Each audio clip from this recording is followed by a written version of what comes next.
இணையதளத்தில் வசமாக சிக்கிக்கொண்ட முதலமைச்சர் ஸ்டாலின் அவர்கள் முதலமைச்சர் ஸ்டாலின் மீது அடுத்தடுத்து கேள்விகள் எழுந்து கொண்டே இருக்கு. இதுக்கான பதில் முதலமைச்சர் ஸ்டாலின் எப்படி சொல்ல போறாங்க அப்படிங்கிற விஷயம் சுத்தமா தெரியல.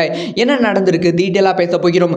அதாவது சென்னையில் எண்ணூர் அனல் மின் நிலையத்தில் 4வது அலகில் விரிவாக்கம் பணியின் போது சாரம் சலிந்து விழுந்திருக்கு. இதனால் அங்க 90க்கும் மேற்பட்ட வடமாநில இளைஞர்கள் வேலை செஞ்சிருக்காங்க. அவங்க மேல சாரம் சலிந்து விழுந்ததில் 90 பேர் படுகாயம் அடைந்திருக்காங்க. அதனால் உடனடியாக அவங்கள பக்கத்தில் இருக்க அரசு மருத்துவமனையில் அனுமதிக்கப்பட்டிருக்கிறார்கள். இதில் அடுத்தடுத்து 10 பேர் உயிரிழந்திருக்காங்க அப்படிங்கிற செய்தி கன்ஃபார்ம் ஆகியிருக்கு.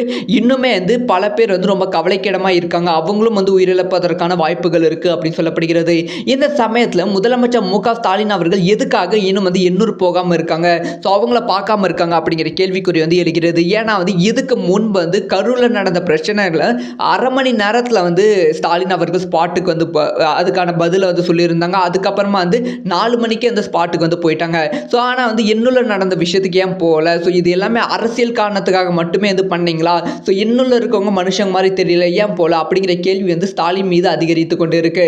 இந்த ஒரு சம்பவத்தை தொடர்ந்து அன்பில் மகேஷ் பொய்யாமொழியும் இப்போ உங்களுக்கு அழுக வரலையா அப்படின்னு அவர் மீதும் விமர்சனங்கள்